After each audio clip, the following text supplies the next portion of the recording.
రాష్ట్ర ప్రధాన కార్యదర్శి జనసేన పార్టీ కలగూరు విజయ్ కుమార్ గారికి, అలాగే ఈ ఎన్నికల సమన్వయకర్త రవికుమార్ గారికి, శాస్త్రేశ్వర్ రామకృష్ణ గారికి హృదయపూర్వక ధన్యవాదాలు తెలియజేస్తున్నాను. అలాగే ఇక్కడ సోషల్ మీడియా యూత్ మీట్కి ఇంత మీ స్వచ్ఛందంగా హాజరైనందుకు మీ అందరికీ ప్రతి ఒక్కరికి కూడా ధన్యవాదాలు తెలియజేస్తున్నాను. సోషల్ మీడియా వారియర్స్ ఇవాళ రాష్ట్ర రాజకీయాలని 2019లోనే సోషల్ మీడియా అనేది రాష్ట్ర రాజకీయాలు మొదలు తిప్పగలదు, ముఖ్యమంత్రికి పీఠం అప్పచెప్పగలదు ప్రూవ్ చేసే పరిస్థితి 2019లో మనం చూసాం. గ్రౌండ్లో వాస్తవికత ఎలా ఉన్నా, జగన్మోహన్ రెడ్డి వ్యక్తిత్వం ఎలాంటిదైనా సరే కేవలం సోషల్ మీడియా క్రియేట్ చేసిన హైప్ వల్ల, సోషల్ మీడియాలో క్రియేట్ చేసిన వీడియోల వల్ల, సోషల్ మీడియాలో చేసుకున్నటువంటి ప్రచారం వల్ల అతను చేసింది ఘోరంతైతే సోషల్ మీడియా కొండంత చేసి ఇవాళ ఆ బండలు తెచ్చి మన నెత్తి మీద కూర్చోబెట్టింది. ఆ విషయం మీ అందరికీ తెలుసు. ఎందుకంటే ఒక ముసలావిడిని దారిలో పోయే ముసలావిడ ఆవిడ పాటికి ఆవిడ అతన్ని ఈయన అయ్యో ఆవిడ కష్టపడుతుంది అని చెప్పేసి ఆవిడ తీసుకొచ్చి ముద్దు పెట్టి నెత్తి చెయ్యి పెట్టి ఈయన కలిగి వేసు ప్రభు అని ఆశీర్వదించి నీ కష్టాలు నేను తీరుస్తాను బిల్డప్ ఇచ్చినట్టుగా ఒక వీడియో క్రియేట్ చేసి వదిలితే అవి చేసిన హల్చల్ అంతా ఇంత కాదు. అవి చేసిన హల్చల్ని ఇవాళ మనం అనుభవిస్తున్న దౌర్భాగ్యం కూడా ప్రత్యక్షంగా మనం చూస్తున్నాం. అట్లాంటప్పుడు ఎదుటి వ్యక్తి ఎంత దుర్మార్గుడైనా, ఎట్లాంటి దరిద్రుడైనా ఒక పని మనకి కూడా పనికి వచ్చి అతను సక్సెస్ఫుల్గా ఆచరించి చూపించాడు మన అనుకున్నప్పుడు ఆ పాయింట్ని మనం తీసుకోవాలి, తప్పలేదు.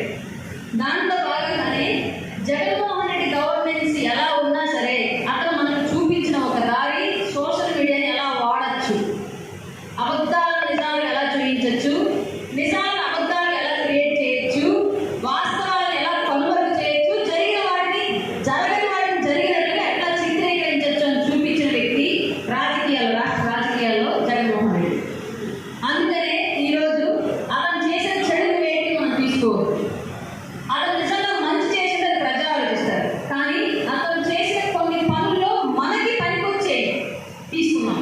అందులో భాగంగానే సోషల్ మీడియా వినియోగం ఏ విధంగా ఉంటుందో ఒక అభ్యర్థిని నియోజకవర్గంలో ప్రొజెక్ట్ చేయడానికి, రాష్ట్ర రాజకీయాల్లో ప్రజలకి ఎలా ప్రొజెక్ట్ చేయాలనే విధానాన్ని మనం వాళ్ళని చూసి నేర్చుకోవాలి. కాబట్టి వాళ్ళకి ఏంటంటే ఆర్గనైజ్డ్ వింగ్ ఉంది, మండపులే వాళ్ళ బాక్స్ ఉన్నాయి కాదు, ప్రజాన్ని నుంచి తీసుకుంటాడు. కాబట్టి దానికి ఒక సోషల్ మీడియా వింగ్ క్రియేట్ చేసి బెంగళూరు ఐటీ సంస్థల నుంచి అలాగే యూఎస్లో ఉన్నటువంటి ఐటీ సంస్థల నుంచి అతను డబ్బులు ఇచ్చి ఆర్గనైజ్డ్గా క్రియేట్ చేయించి వదులుతున్నట్టు సమాజంలోకి మనకు అవకాశం లేదు. కాబట్టి కానీ ఇవాళ రాష్ట్ర ప్రభుత్వాన్ని మార్చుకోవాల్సిన అవసరం మనకు ఉంది. కాబట్టి మనమే స్వచ్ఛందంగా సోషల్ మీడియా వారియర్స్ కింద మారి ప్రతి నియోజకవర్గంలో అభ్యర్థులను గెలిపించుకోవాల్సిన బాధ్యత మనకే ఉంది ఉమ్మడి పార్టీ నుంచి.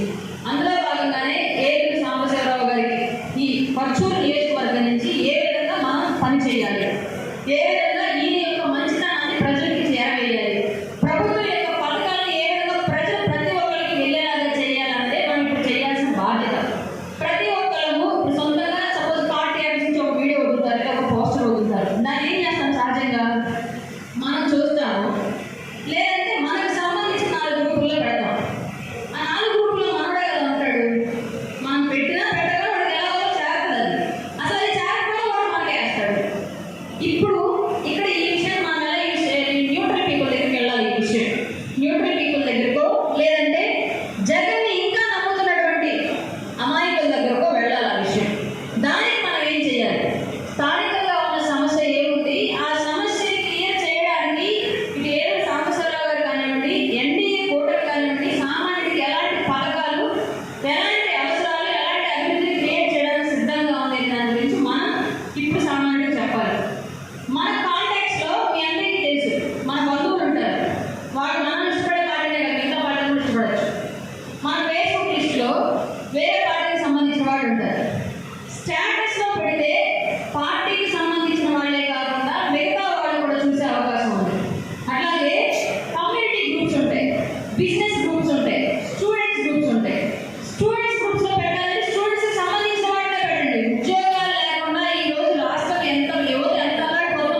ఆ యువకుడు మారుతాడు, అతనితో పాటు అతని తల్లిదండ్రులు కూడా మారుతారు. ఎందుకంటే ఉద్యోగం లేక సఫర్ అవుతుంది ఆ ఫ్యామిలీ కాబట్టి, లక్షలు ఖర్చు పెట్టి చదివించిన ఆ ఫ్యామిలీ కాబట్టి ఆ బాధ ఎలా ఉంటుందో వాళ్ళకి తెలుసు.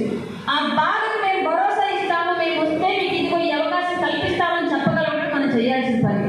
అట్లాగే మీ పచ్చూరు నియోజకవర్గం స్థానికంగా సమస్యలు ఏంటంటే మీకు తెలుసు. ఫస్ట్ ప్రధానంగా రోడ్లు తీసుకుంటాం. సపోజ్ ఎగ్జాంపుల్, ఒక రోడ్ యాక్సిడెంట్ జరిగి చనిపోయిన కుటుంబం ఎంత సఫర్ అవుతుందో మీకు తెలుస్తుంది. ప్రభుత్వం వస్తే వాటి మీద ఎలాంటి దృష్టి పెడుతుంది అనేది మీకు తెలుసు. ఈ విషయాన్ని మీ నియోజకవర్గ పరిధిలో ఆ రోడ్డు యాక్సిడెంట్ వల్ల జరిగిన మరణాలు, ఆ రోడ్డు కుంటలు, మన అభ్యర్థి వస్తే ఏం చేస్తారని ఒక వీడియో కానీ ఒక పోస్టర్ కానీ రెడీ చేసి సామాన్యుల దగ్గర వెళ్ళేలాగా చెప్పగలిగితే రోజు ఆ కుంట రోడ్డు మీద నడువులు పోయేలాగా తిరుగుతున్న వ్యక్తులు ఇంపాక్ట్ చేయదా? సంవత్సరం మొత్తం 5 సంవత్సరాల పాటు వాళ్ళు పడిన నరకం ఆ రోజు ఓటుకి 5,000 4,000 మారుస్తుందా? మార్చదు కదా. వ్యక్తికి కమ్యూనికేషన్ కనెక్టివిటీ అనేది చాలా ఇంపార్టెంట్. ఇది డబ్బు కన్నా ఎక్కువ పనిచేసింది. డబ్బు అందరూ ఇస్తారు ఆ టైం కమ్యూనిటీగా. కానీ మనల్ని చూస్ చేసుకోవాలి అంటే మనం చేయాల్సింది person to person connectivity. Eluru Sambasivarao గారిని మీ నియోజకవర్గ ఓటర్ దగ్గరికి ఎలాగ తీసుకెళ్ళాలి అన్నదే ప్రధానమైన ఎజెండా ఇప్పుడు మన సోషల్ మీడియాలో. ఫస్ట్ క్రియేషన్, ఓన్ థాట్తో క్రియేట్ చేసుకోండి. అక్కడ సమస్య ఏంటంటే మీకు తెలుస్తుంది కాబట్టి పార్టీ నుంచి వచ్చే వాటిని కూడా షేర్ చేయండి. క్రియేట్ చేయడం, మీ ఓన్ థాట్తో క్రియేట్ చేసుకోవడం, షేర్ చేయడం ప్రధానంగా ఇవి మీరు చేయాల్సిన పనులు. ఎట్ ఏ టైము మీ సర్కిల్లో మీరు పోస్ట్ చేస్తున్న విషయం గురించి ఒకసారి చర్చించండి, మాట్లాడండి, తెలుస్తుంది. కొంతమందికి చదువు రాకపోవచ్చు, సామాన్యులకి చాలా మందికి ఫోన్ చూస్తారు, టచ్ ఫోన్ లాగడం తెలుసు కానీ అందులో ఏముంది చాలా మందికి తెలియదు. వాళ్ళ రోజు వీడియోలు ఆడియోలు బొమ్మలే తెలుసు. బొమ్మల్లో ఏముంది చాలా మందికి తెలియదు, రాతపూర్వకంగా ఉన్నది ఏమి తెలియదు. అట్లాంటి వాటికి సంబంధించి మీరు చర్చలు జరుగుతూ ఉంటే అది బయటికి వెళ్ళినప్పుడు ఇంకా ఎఫెక్టివ్గా పనిచేస్తుంది. కాబట్టి ఈ విషయాన్ని ప్రతి ఒక్కరు దృష్టి భయపడచ్చు. మీ అందరికీ చాలా మందికి భయం ఉంటుంది. మేము ఓటుగా చేస్తే మళ్ళీ ఎక్కడ వైసీపీ వాళ్ళు వచ్చి మమ్మల్ని ఇబ్బంది పెడతారు, మా ఫ్యామిలీని ఇబ్బంది పెడతారు భయం ఉండొచ్చు. మీకు భయం ఎవరికన్నా పెద్దది. మీ 5 ఏళ్ళుగా జరిగిన నిరుద్యోగ సమస్య కన్నా పెద్ద భయం. జగన్ మీ నిరుద్యోగ సమస్య కన్నా పెద్దోడా? ఓటు అనే ఆయుధం కన్నా పెద్దోడా? రాజ్యాంగం కల్పించిన హక్కు కన్నా పెద్దోడా? 5 ఏళ్ళుగా ఈ రాష్ట్రంలో మీరు పడుతున్న ఇబ్బందుల కన్నా పెద్దోడా? జగన్ గుర్తుపెట్టుకోండి. ఇవన్నీ యువతరం మీరు చేయగలిగినంత ఎఫెక్టివ్గా ఇంకెవరు పని చేయలేరు. ఇవన్నీ మీరు భయాలుగా తీసుకుంటే మాత్రం పని చేయలేరు. కాబట్టి ఈ నెల రోజులు ఏలూరు సాంబశివరావు గారి గెలిపే లక్ష్యంగా ఈయన యొక్క మంచిదనం, ఎన్డీఏ కూటమి రాబోయే ప్రభుత్వంలో ఏర్పాటు చేసుకున్నటువంటి పథకాలు, అభివృద్ధి, వాటికి సంబంధించిన ప్రచారమే లక్ష్యంగా పనిచేసి మీ యొక్క సోషల్ మీడియా పవర్, మీ యూత్ పవర్ ఏంటి అనేది ప్రూవ్ చేసుకుంటారని చెప్పేసి అయితే నేను ఈ సభ సాక్షిగా మిమ్మల్ని అందరినీ రిక్వెస్ట్ చేస్తున్నాను. ఇంకొక అంశం చెప్తాను. ఎవరైనా ప్రసంగాలు లెంతీగా ఇస్తారు పెద్దవాళ్ళు ఎప్పుడైనా సరే. లెంతీని స్టార్టింగ్ సెకండ్ నుంచి ఎండింగ్ సెకండ్ వరకు ఎవరు ఎక్కువ మంది చూడరు. ఈరోజు చాలా మంది షార్ట్స్ ఫేమస్ అవ్వడానికి, రీల్స్ ఫేమస్ అవ్వడానికి కారణం షార్ట్ టైంలో ఎక్కువ మ్యాటర్ని పోస్ట్ చేయగలరు. లెంతీగా చాలా మ్యాటర్ ఉంటుంది కదా, అంతా వినే టైం ఎవరి దగ్గర ఉండట్లా. కానీ లెంతీగా మాట్లాడిన అంశాలు ఆ మీటింగ్ మొత్తంలో ఏవో ఒక 2-3 గన్ షాట్ పాయింట్లు ఉంటాయి. వాటిని కట్ చేసి, ఇప్పుడు నన్నే తీసుకుంటే ఎగ్జాంపుల్, నేను చాలా బహిరంగ స్పీచ్లు ఇస్తూ ఉంటాను, చాలా ఇంటర్వ్యూలు ఇస్తూ ఉంటాను. కానీ ఎవరో నాకు తెలియదు, ముఖ్యమొహం తెలియని వాళ్ళు నా మీద అభిమానంతో, పార్టీ మీద అభిమానంతో జస్ట్ 2-3 పాయింట్లు పెట్టుకుంటారు. వాటికి బీజిఎం యాడ్ చేసో లేదంటే ఏదో ఒక పిక్చర్ యాడ్ చేసో లేదా బిట్టు వరకు కట్ చేసి షార్ట్స్ రూపంలో వదులుతారు. అవి దాదాపు 1 మిలియన్ వ్యూస్ ఉంటాయి నాకు తెలిసినంత. ఎవరు క్రియేట్ చేస్తారు, ఎవరు తిట్టారో నాకు తెలియదు. నా దగ్గరకు వచ్చినప్పుడు 1 మిలియన్ వ్యూస్ వెళ్ళి ఉంటాయి. అట్లాంటి సిచ్యువేషన్లో స్థానికంగా లీడర్గా ఉన్న పోటీలో ఉన్నటువంటి మన అభ్యర్థులు మాట్లాడే ప్రసంగాల్లో కూడా కొన్ని పాయింట్స్ నార్మల్ పీపుల్కి చాలా హార్ట్ టచింగ్ పాయింట్స్ ఉంటాయి. వాళ్ళకి కనెక్ట్ అయ్యేలా, వాళ్ళ అవసరానికి, వాళ్ళ ఇబ్బందికి కనెక్ట్ అయ్యేలా ఉంటాయి. అట్లాంటి వాటిని కట్ చేసి షార్ట్స్ రూపంలో మీరు సర్క్యులేట్ కనుక చేసినట్లయితే డెఫినెట్గా మీరు చేసిన కష్టానికి ప్రతిఫలం భవిష్యత్తులో 2024 ఎలక్షన్, ఆఫ్టర్ ఎలక్షన్ తర్వాత మనకు వచ్చినట్టు. కాబట్టి వీటి మీద ప్రధానంగా ఫోకస్ చేసి ప్రతి ఒక్కరు ఈ విధంగా ముందుకు వెళ్ళాలని చెప్పేసి అయితే మిమ్మల్ని అందరినీ రిక్వెస్ట్ చేస్తున్నాను. నాకు ఈ అవకాశం కల్పించినందుకు థ్యాంక్ యూ సో మచ్.